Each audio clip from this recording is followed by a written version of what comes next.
이 표적으로 병 나은 사람은 40여세나 되었더라. 아멘. 할렐루야. 우리 하나님의 은혜가 여러분에게 충만하게 임하시길 간절히 기도합니다.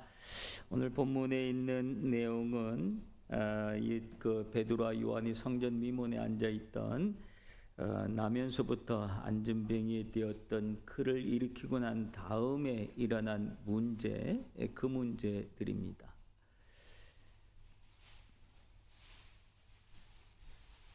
그大丈夫ですか? ありがとうございます. 오늘 안진뱅이를 일으키고 난 다음에 일어난 사건이 그 사건 자체가 굉장히 엄청난 파장을 가지고 왔다는 거예요. 그래서 어떻게 이런 일이 일어날 수 있었느냐라고 하는 문제로 사람들이 몰려들기 시작했다라고 하는 거죠. 그래서 그리고 병 나은 사람이 증인으로 있는 거예요.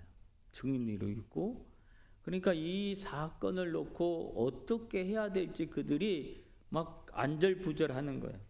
더군다나 사도들이 1절에 보면 사도들 백성들에게 말하기를 제사장들과 성전 맡은 자들과 사두개인들이 이르러 예수 안에서 죽은 자의 부활이 있다고 백성을 가르침을 듣기를 싫어하며, 그러니까 부활에 대한 이야기가 막 전파되기 시작하고 죽은 자가 다시 살아났다는 이야기가 막 전파되면서 눈앞에 안진뱅이가 다시 일어나고 하는 일들이 벌어지면서 소동이 났다니까. 큰 소동이 나고 그 사실을 싫어하고, 그러니까 그들을 잡았다라고 하는 거죠. 사도들을 잡았습니다. 그래서 사도들이 결국은 붙잡혔는데 이미 그 말씀을 들은 사람의 숫자가 오늘 4절에 보면 몇 명이나 됐다 그래요? 5,000명이나 되었다. 이게 걷잡을 수 없는 일이 된 거예요. 이제 그 사건 자체가.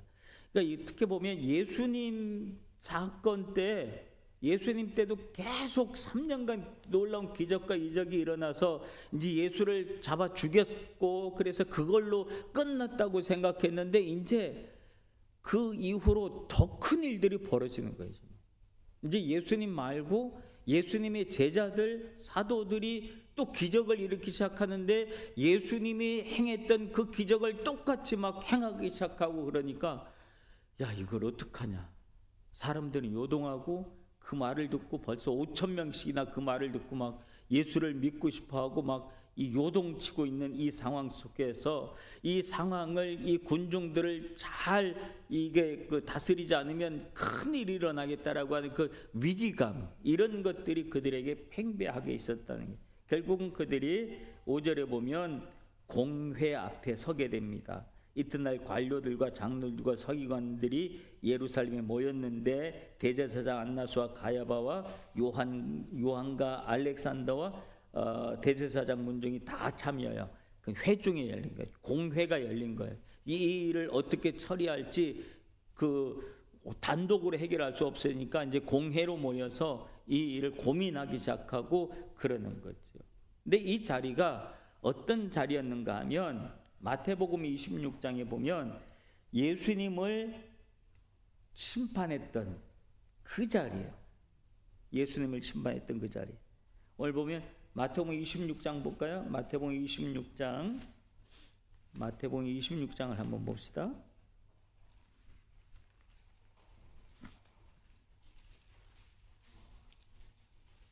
예수님 26장 3절에 보면 그때 대제사장들과 백성의 장로들이 가야바라는 대제사장들 관정에 모여, 그렇죠? 그러니까 예수님을 죽이려고 공회에 열려서 했던 그 재판의 자리, 그 자리가 되는 거예요. 그리고 이 자리에서 제자들은 어떻게 했냐면 예수님을 부인하고 배반하고 도망갔던 자리가 그 자리였어요. 근데 그 자리에 제자들이 똑같이 놓여져 있는 거예요. 불과 얼마 전까지만 해도 그 자리는 그들에게 무슨 자리였어요? 두려움의 자리였어요. 두려움의 자리고, 그 자리는 무서움의 자리였고 도망치고 싶은 자리였고 그랬어요. 근데 오늘 제자들이 그 자리에 다시 딱 서게 된 거예요. 문중이 다. 근데 예수님 때보다 더 많은 공회원들이 모여가지고 있는 그런 무거운 또 무서운 그 자리에. 그리고 그들이 가운데 세우고 사도들 가운데 세우고 엄하게 물어보는 거예요. 뭐라고 물어봐요? 너희가 무슨 권세와 누구의 이름으로 이 일을 행하느냐? 이게 딱 물어봐요. 이 물음이 얼마나 무서울까요? 근데 오늘 제자들은 달랐지요. 예수님이 십자가에 못 박히기 직전에 있었던 재판의 자리, 그 자리에서는 두려움의 자리고 무서움의 자리였는데 오늘 8절에 보면 뭐라 그러냐면 베드로가 성령이 어떻게 해서 충만해서 일하기를. 달라진 건 누가 달라졌냐 하면 제자들이 달라진 거예요. 예수님을 재판할 때 제자들은 성령이 충만하지 않았어요. 예수님을 재판할 때 제자들은 그 직전에 일어났던 일이 어떤 일이 일어났어요? 겟세마네 동산에서 예수님께서 땀방울이 핏방울이도록 기도하실 때 제자들은 뭐 하고 있었어요? 잠자고 있었잖아요. 그렇죠? 기도로 준비되지 않았던 그들이었어요. 즉 성령이 충만하지 않았던 그들이었어요. 그래서 그들은 그 자리에서 실패했었어요. 도망갔었으니까. 근데 오늘 똑같은 자리에 섰는데 오늘은 보면 8절에 보면 그들이 성령이 충만했다. 누가 달라지냐면 제자들이 달라진 거예요. 여러분, 우리가 성령이 충만할 때가 있고 그냥 기도 준비가 안 돼가지고 은혜가 없을 때가 있고 성령이 내 안에서 충만하지 못하고 그럴 때가 있어요. 그럴 때의 모습과 기도 준비가 잘 돼 있고 성령이 충만해 있는 그럴 때 우리 모습은 다른 거예요. 다른 거예요. 여러분 안에 날마다 이렇게 성령으로 충만하시길 바랍니다. 기도로 늘 준비되어 있길 바랍니다. 이렇게 기도로 준비되어 있고 성령으로 충만하면 우리의 삶을, 우리의 환경을 대하는 우리의 모든 마음과 여건과 모든 것들은 다 달라지는 거예요. 오늘 제자들은 지금 담대함으로 달라져 있는 모습을 보여줘요. 보면 그들이 담대해서 하는 말이 만일 병자에게 행한 착한 일에 대하여 이 사람이 어떻게 구원을 받았냐 우리에게 질문을 한다면, 질문을 받았어요. 그러면 베드로가 대답한 이 대답이 뭐야? 10절에 보면 너희와 너희 모든 이스라엘 백성은 알아라. 너희가 십자가에 못 박고 하나님이 죽은 자 가운데 살리신 나사렛 예수 그리스도 이름으로 이 사람이 건강하여 너희 앞에 섰느니라. 너희는 죽였지만 하나님은 살리신 그분이, 너희는 죽였지만 하나님은 살리신 그분이. 오늘 예수 그리스도를 죽이는 자들이 있어요. 예수님을 죽이는 자들이 있어요. 예수님을 죽였던 사람들은 어떤 마음으로 예수를 죽였을까요?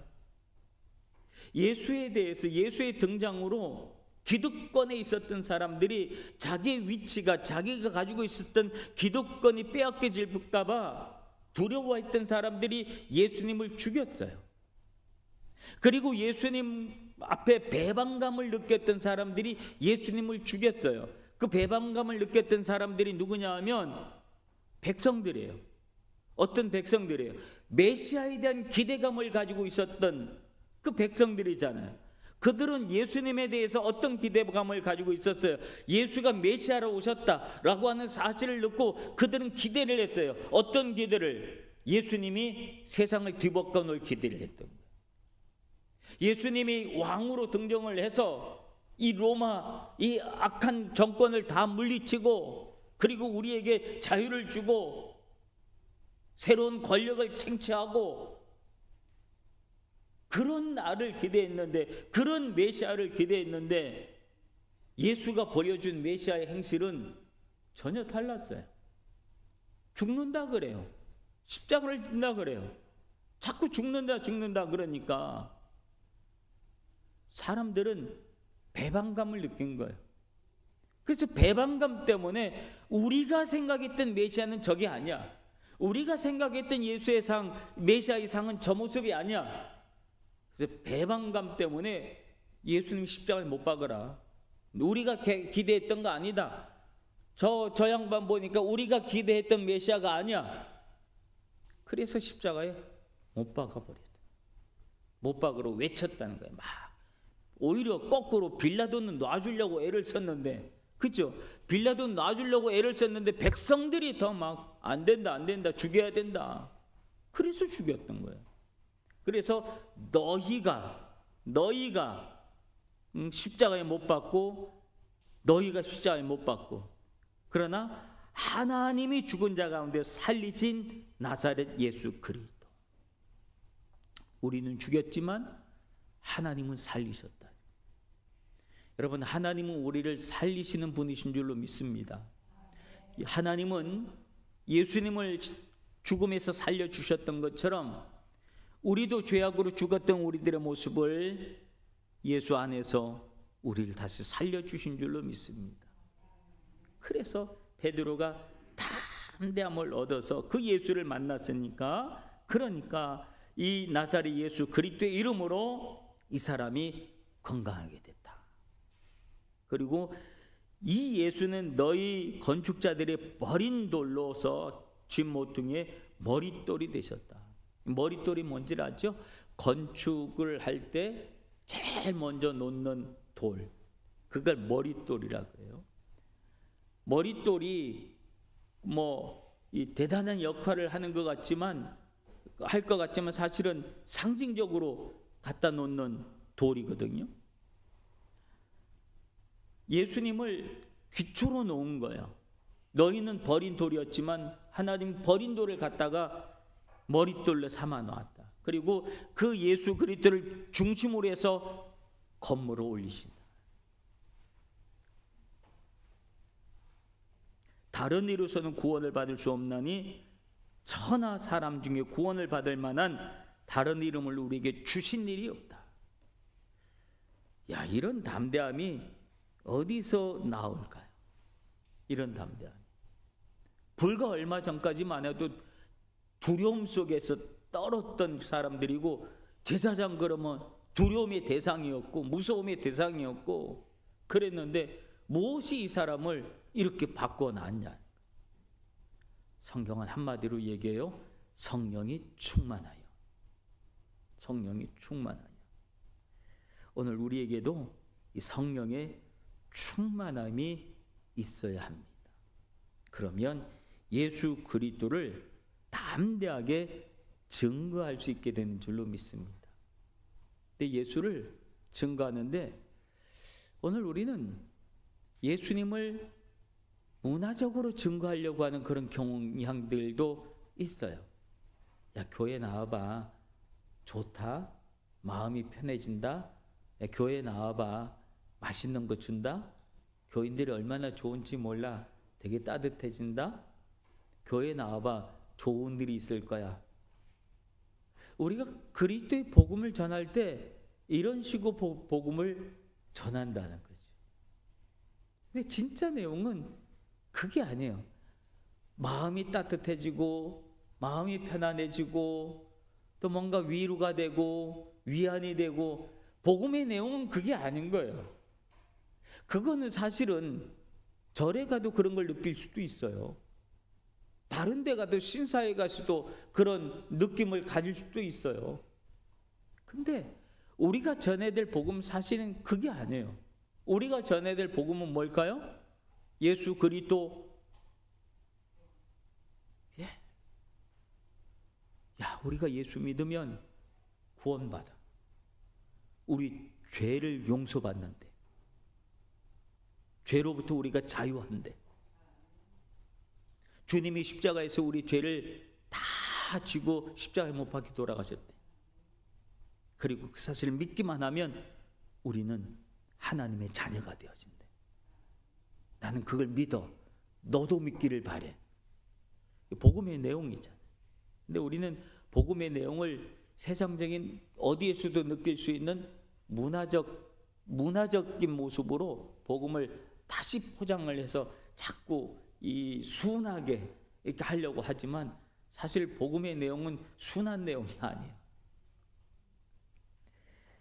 우리가 물론 그런 걸 다 통해서라도 교회에 올 수 있도록 전도할 수 있다고 하는 것은 중요할지 모르지만, 그러나 그 자리에서 머물러 있으면 안 된다.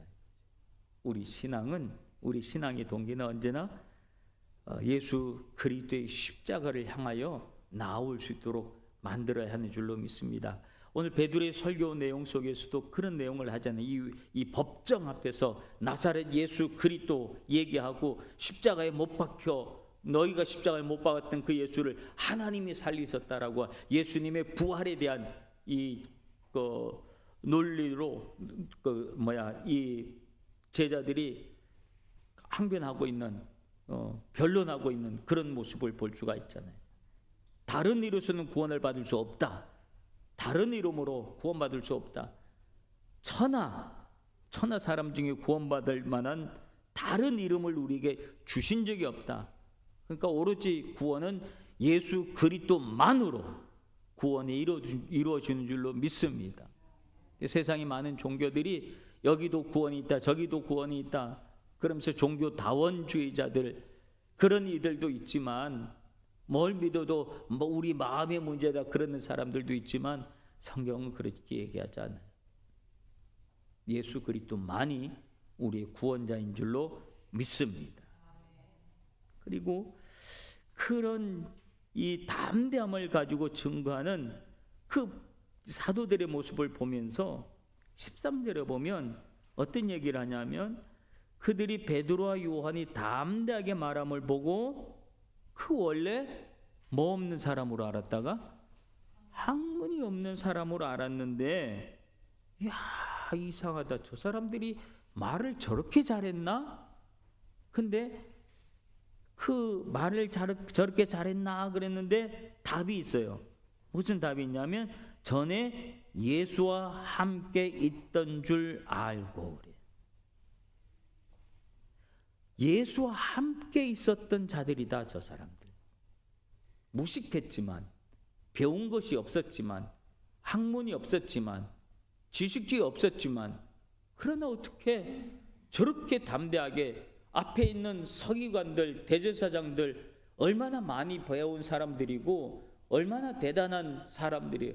그 사람들 앞에서 어떻게 그 사람들이 말을 하지 못하도록 담대하게 이야기를 할 수 있고 자기 의견을 분명히 말할 수 있을까?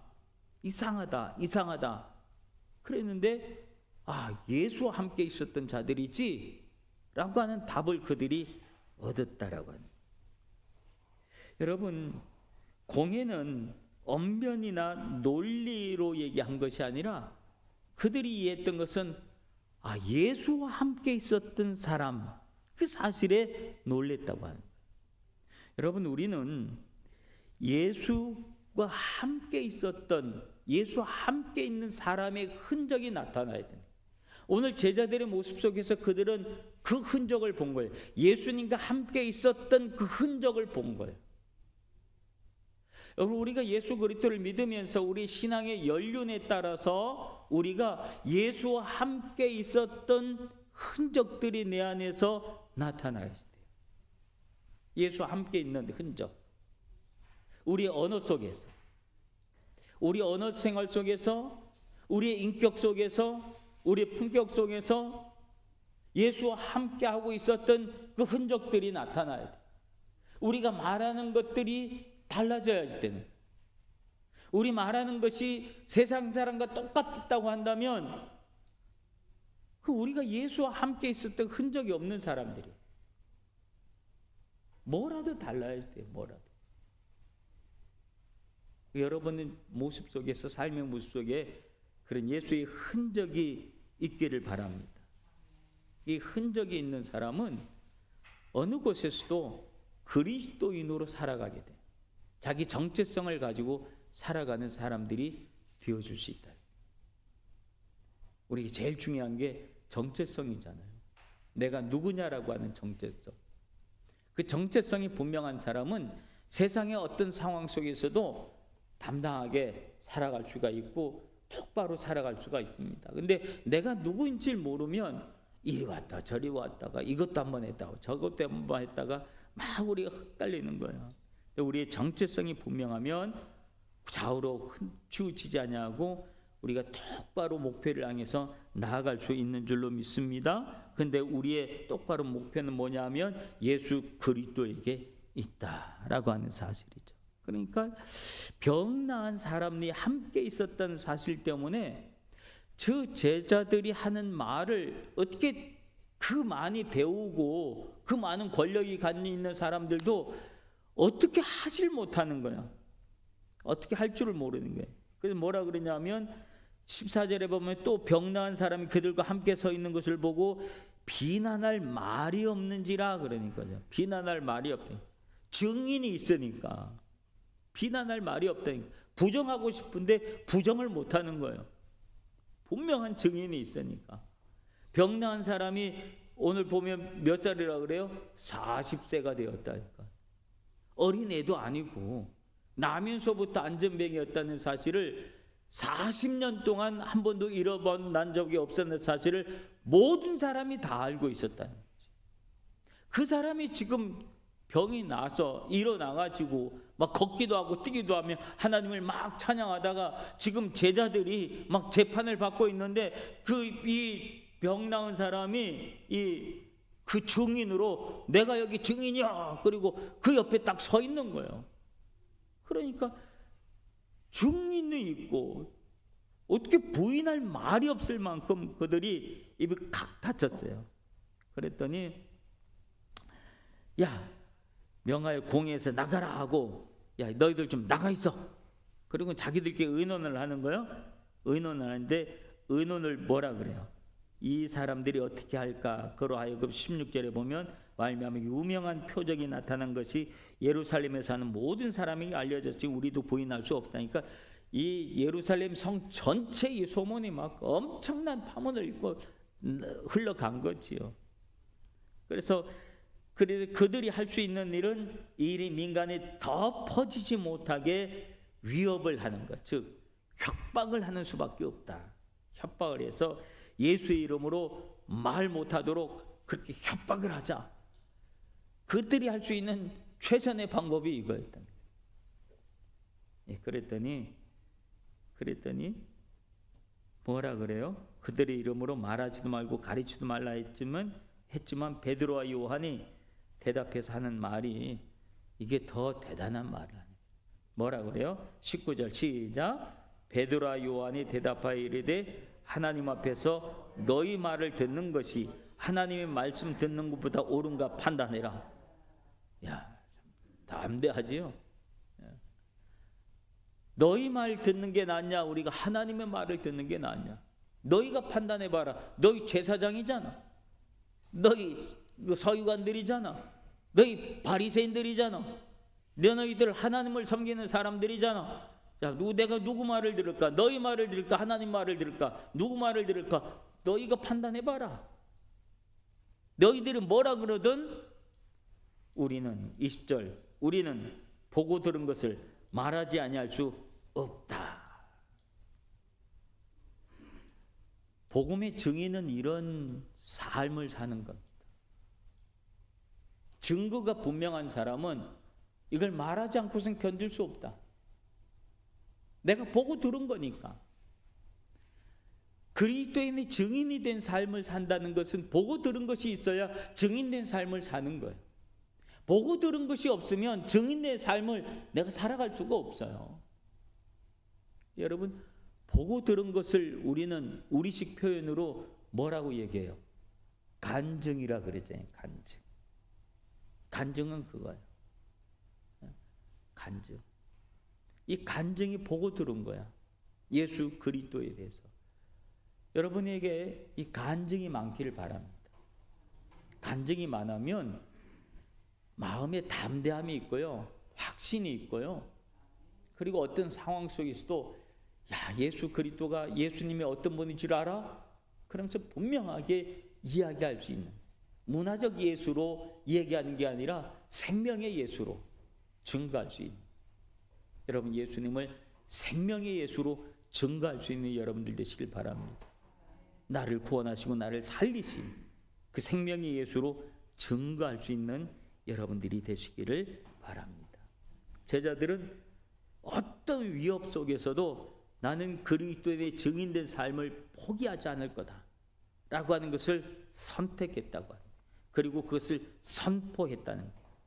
그래서 이 21절에 보면 관리들이 백성들 때문에 그들을 어떻게 처벌할지 찾지 못하고 방법을 찾지 못하고 다시는 위협하여 놓아주었으니 다 위협하고 놓아주신 모든 사람들이 그 일을 된 것을 보고 하나님께 영광을 돌림이라. 그러니까 겨우 할 수 있는 일이 다시는 그러지 마, 그 말 한마디로 더 이상 할 말이 없었다는 거예요. 협박하는 수밖에 없었다는 거예요. 그게 그 협박이 먹히겠냐 이거. 아무런 먹힘도 없는 거예요. 이미 사람들은 이 안전뱅이를 일으킨 이 사건 하나 때문에 하나님의 살아계심을 다 알아버렸고 그 일을 통하여 하나님께 영광을 돌리고 있는 그런 모습들을 다 지켜봤기 때문에 어떻게 할 수 없다는 거예요. 그래서 그 일을 통해서 하나님께 영광을 돌렸다라고 합니다. 백성들, 제자들은 그 무서워 떨던 그 공의 앞에서 그렇게 담대하게 예수 그리스도를 증거하는 확실하게 복음을 매대해서 전파하는 이들의 변화된 제자들의 모습을 통해서 우리가 알 수 있는 것은 그들이 그렇게 할 수 있는 힘, 그것은 성령의 충만함이었다.